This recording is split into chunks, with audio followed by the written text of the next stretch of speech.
Hello, everybody. Just wanted to do a short, quick video about how big God really is.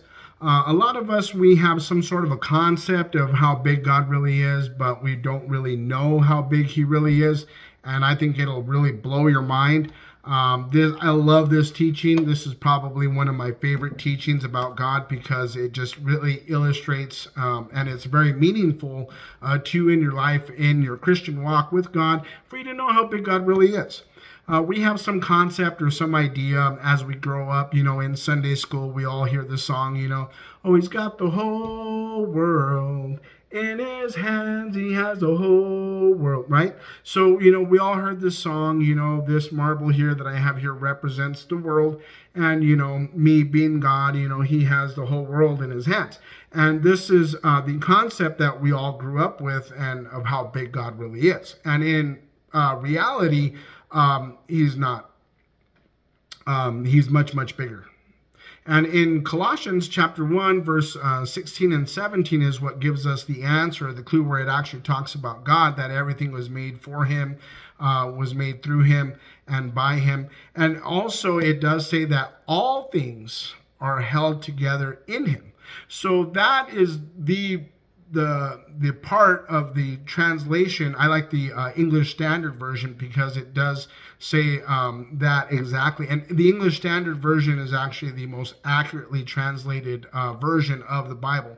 And that's why I love to use the English Standard Version, the ESV. Now, also, that is very, very important because it says that all things are held together in him. So that's very important because all means all. Now, when we're talking about all here, we're not just talking about the world, okay? We're also talking about, other things as well. So modern science explains to us that, space is continuously growing, okay? And it's continuously expanding. Okay, so we're talking about the solar systems here. We're talking about planets. We're talking about billions of galaxies that are out there. And so it's hard for us to grasp that, the infinite space, okay, because that's what science has taught us, is that space is infinite, always growing, expanding, all these galaxies and planets. And in reality, that's what we call the universe. The universe is actually this to God. So now, if I were God and I am actually holding the universe in my hand. So when you have a proper understanding of how big God really is, your problems are nothing. This is why David, had no problem going up against Goliath. Why? Because he had an understanding of how big his God really was. And see, when you have a proper understanding of how big God really is, then your life becomes so much easier. Your problems are nothing because you have an understanding that God is really big and he can take care of everything for you in your life. And when you have that size faith in God, he'll move mountains.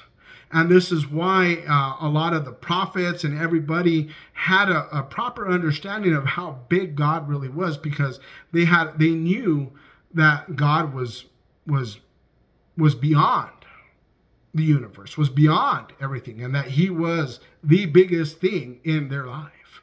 And so when we have that concept, we have that understanding, then God will begin to move inside of our lives. Why? Because of the faith that we have and the proper understanding that we have of God.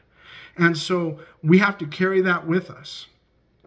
When I learned this, when God opened up my eyes to this revelation, it really dramatically changed my relationship. It changed everything in my whole concept and the way that I view and see things now. Because why? Because I have a proper understanding of how big God really is in my life. And I hope that this teaching has helped you in some way, that it will encourage you to have that same faith, that of how big God really is. Because when you have that proper understanding, like I said, then, God will begin to operate, because God looks at our faith that we have. He always talks about, in the Bible about this faithless generation, and always talks about faith, faith, faith. And we always hear about faith. Faith is one of the most important things, and the enemy loves to attack. The first thing that he attacks is what? Our faith. So, Jesus told Peter, he said that Satan wants to sift you like sand. So he said, but I will pray that your faith faileth you not. And so, friends, that is one of the most important keys, is faith in God. And when you have a giant-sized faith, because you have a giant-sized God, then you can, my friend, move mountains. So I hope this video has helped you. I just wanted to share with you how big my God really is. Jesus is bigger and larger in life than we all know and that we all realize. But look out for some more videos. I hope this has helped you. God bless.